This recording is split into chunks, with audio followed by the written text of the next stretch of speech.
நம்ம இந்த வீடியோவில் என்ன பார்க்க போகிறோம் அப்படின்னா, இந்த அரசியலமைப்போட மூலங்கள் நம்ம பல்வேறு நாடுகளிலிருந்து பெறப்பட்ட அரசியலமைப்பு அந்த நம்மளோட அரசியலமைப்போட மூலங்கள் எந்தெந்த நாடுகள்லேருந்து பெறப்பட்டிருக்கு அப்படிங்கிறது தான் இதில் பார்க்க போகிறோம்.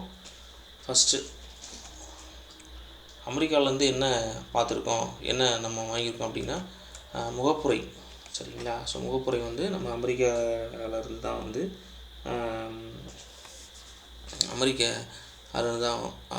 அதன் அடிப்படையில் தான் நம்ம பார்த்துருக்கோம்.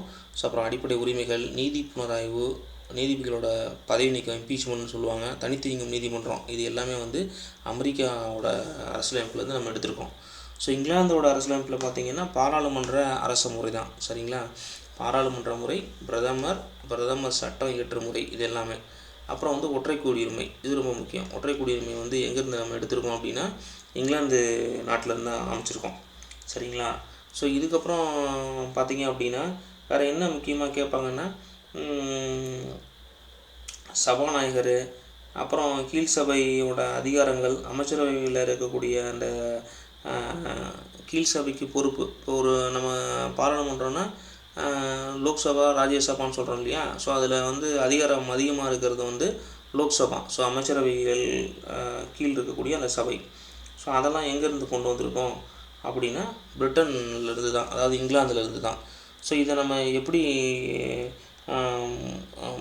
ப்ரீடிஃபைன் பண்ணலாம் அப்படின்னா, நம்ம குடியரசுத் தலைவர் இருக்கார் இல்லையா? குடியரசுத் தலைவர் வந்து பெயரளவு தான் தலைவர். சரிங்களா? பெயரளவு தான் தலைவர். அந்த அமைப்பு எங்கேருந்து கொண்டு வந்தாங்கன்னா இந்த இங்கிலாந்துலேருந்து தான், அந்த பிரிட்டன்லேருந்து தான் இந்த அமைப்பு வந்து கொண்டு வந்திருப்பாங்க. சரிங்களா? இது ரொம்ப முக்கியம்.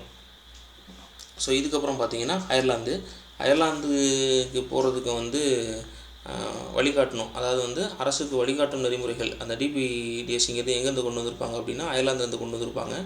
ஸோ அதுக்கப்புறம் குடியரசுத் தலைவரோட எலெக்ஷன் முறை, ராஜ்யசபாவோட 12 உறுப்பினர்கள் நியமனம். சரிங்களா? ஸோ அது வந்து எங்கேருந்து கொண்டு வந்திருப்பாங்கன்னா அயர்லாந்துலேருந்து கொண்டு வந்திருப்பாங்க. சரிங்களா? இது ரொம்ப எளிமை தான். பொதுவாக வந்து குடியரசுத் தலைவர் தான் ராஜா அப்படின்னு சொல்லுவாங்க. ஸோ இதை மூணையும் சேர்த்துக்க வேண்டியதான். ராஜா குடியரசுத் தலைவருக்கு அயர்லாந்து அரசுக்கு போகிறதுக்கு வழிகாட்டணும்.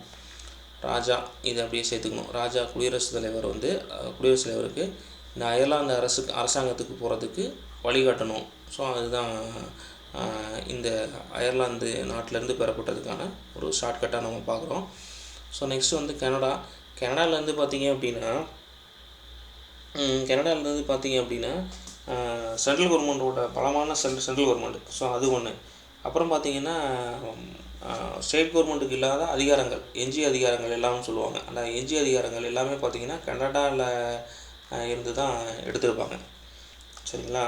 ஸோ வேறு என்ன இதில் இருக்கும் அப்படின்னா சென்ட்ரல் கவர்மெண்ட்டால் கவர்னர் நியமனம் பண்ணுறது. சரிங்களா? மத்திய அரசாங்கத்தில் வந்து அரசாங்கத்தினால தான் வந்து கவர்னர் நியமனம் பண்ணுறது. இந்த முறை வந்து எங்கேருந்து எடுத்திருப்பாங்க அப்படின்னா கனடாவிலேருந்து தான் எடுத்திருப்பாங்க. சரியா? மத்திய அரசாங்கத்தில் இருந்து ஆளுநர் நியமனம் அங்கே தான் எடுத்திருப்பாங்க. சரிங்களா? ஸோ அப்புறம் பார்த்திங்க அப்படின்னா தென்னாப்பிரிக்காவிலேருந்து சட்ட திருத்த முறை எடுத்து வந்துருப்பாங்க. ரஷ்யாவில் இருந்து அடிப்படை கடமைகள். சரிங்களா? அது கொண்டு வந்திருப்பாங்க. பட்டியல் முறைகள் எல்லாமே வந்து ஆஸ்திரேலியாவிலேருந்து, பொதுப்பட்டியல் வந்து ஆஸ்திரேலியாவிலேருந்து கொண்டு வந்திருப்பாங்க. மத்திய மாநில உறவுகளும் ஆஸ்திரேலியாவிலேருந்து கொண்டு வந்திருப்பாங்க. ஸோ அவசர நிலை பிரகடனத்தின் போது இந்த அடிப்படை உரிமைகளை நீக்கம் பண்ணுறதை வந்து ஜெர்மனி நாட்டிலேருந்து கொண்டு வந்திருப்பாங்க. உச்சநீதிமன்றம் மற்றும் அதனுடைய நடைமுறை எல்லாமே ஜப்பான்லேருந்து கொண்டு வந்திருப்பாங்க. சரிங்களா? ஸோ இதை கடந்து பார்த்திங்க அப்படின்னா 2/3 விஷயங்கள் எல்லாமே இந்த 1935 அமைப்புலேருந்து தான் கொண்டு வந்திருப்பாங்க. சரிங்களா? 1935 அந்த சட்டத்திலேருந்து தான் கொண்டு வந்திருப்பாங்க. ஸோ இதை சொல்லியிருப்பாங்க. ஸோ இதை கடந்து பார்த்திங்கன்னா வேறு என்னெல்லாம் இருக்குது அப்படின்னா ஜெர்மனியோட வெய்மர் அரசியலமைப்புன்னு சொல்லிட்டு ஒன்று இருக்குது. ஸோ அது என்ன அப்படின்னா இந்த நம்ம ஜெர்மனி சொன்னோம் இல்லையா, அந்த வெய்மர், அதை அப்படி கேட்பாங்க. இந்த இப்போ சொன்னாலே அவசர நிலையின் போது அடிப்படை உரிமைகளை ரீநீக்கம் பண்ணுறது சொன்னோம் இல்லையா. ஸோ அது வந்து அந்த வெய்மர் அரசியலமைப்பு, இந்த ஜெர்மனியோட வெய்மர் அரசியலமைப்புலேருந்து எடுத்து வந்திருப்பாங்க.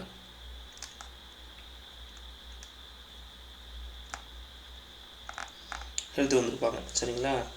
அப்புறம் மற்ற விஷயங்கள் எல்லாம் பார்த்துட்டோம்.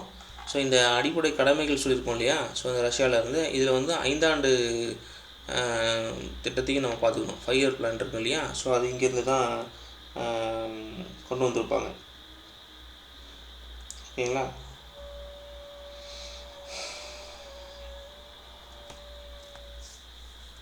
ஓகே. வீடியோ பிடிச்சிருந்தா லைக் பண்ணுங்கள், ஷேர் பண்ணுங்கள். நன்றி.